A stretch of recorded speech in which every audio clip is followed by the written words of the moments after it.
खुंटी गांव में एक चुपचाप रहने वाली सुनसान और भयानक गहरी जंगली इलाके में एक अंधकारी रात थी। गांव के लोगों ने इस जंगली इलाके से दूरी रखी थी और उसे भयानक मानते थे। उनके कथाओं में कहीं भी गहरे जंगली इलाके का जिक्र आता तो लोग तुरंत उसे नकार देते थे, परंतु उस रात कोई नकारात्मकता का आभास नहीं था, बल्कि वहां कुछ अनोखी घटनाएं हो रही थी। रात बढ़ती जा रही थी और गहरे जंगली इलाके में खामोशी छाई हुई थी। तभी एक गांववासी अपने घर से बाहर निकलकर जंगली इलाके की ओर चला।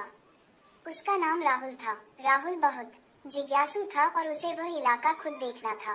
धीरे धीरे वह अपने कदम बढ़ाता गया और जंगली इलाके के भीतर पहुंच गया।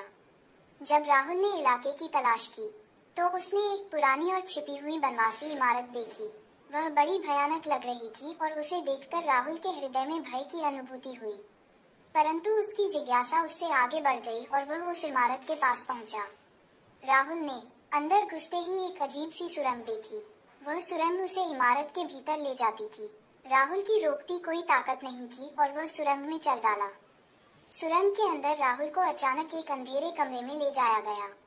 वहां पर उसने अपने आश्चर्य से अपने आप को एक विचित्र पुरानी लकड़ी की कुर्सी पर बैठते हुए देखा। राहुल बहुत घबराया और सोचने लगा कि उसे क्या करना चाहिए।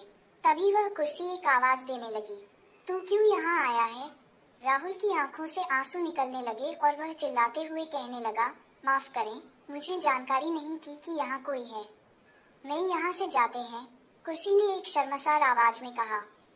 तू वापस नहीं जा सकता, तेरी आत्मा अब यहाँ बंद हो गई है, तू यहाँ हमेशा के लिए रुकना चाहेगा। राहुल डर से कांपते हुए पूछा, कौन हो तुम? क्या तुम भूत हो? कुर्सी ने चुपचाप समझाया, हाँ, मैं एक भूत हूँ। कई सालों से मैं यहाँ फंसा हुआ हूँ। मेरी आत्मा अभी तक चैन नहीं पाई है। मुझे छोड़ दे और जाने दे। राहुल बहुत घबराया हुआ था, लेकिन उसने कुर्सी की बातों को माना और वहाँ से बाहर निकलने की कोशिश की। परंतु जैसे ही वह सुरंग में पहुँचा, उसे लगा कि वह कहीं अन्य भूतों की आवाजें सुन रहा है। उसके आसपास से अजीब आवाजें आ रही थीं।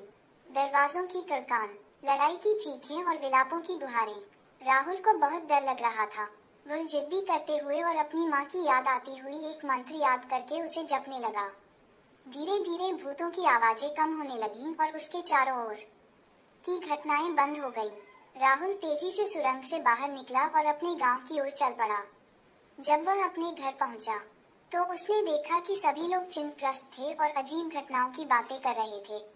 राहुल ने एक पुराने आदमी से पूछा कि इस गांव में क्या हो रहा है। आदमी ने उसे बताया, खुंटी गांव में भूतों की प्रेतात्माएं होती हैं। हर साल इसी दिन उनकी आत्माएं उठती हैं और वे गांव को परेशान करती हैं। हम सब बचने की कोशिश कर रहे हैं। राहुल की आंखें विस्मितता से भर गईं। वह समझ गया कि उसे वास्तविकता का सामना हुआ था और वह खुद भगवान की कृपा से बच गया था। वह ध्यान देने वाला और सतर्क रहने वाला बन गया और इस अनुभव से सीखकर वह अब किसी भी भयानक जंगली इलाके में नहीं जाने का निर्णय लिया।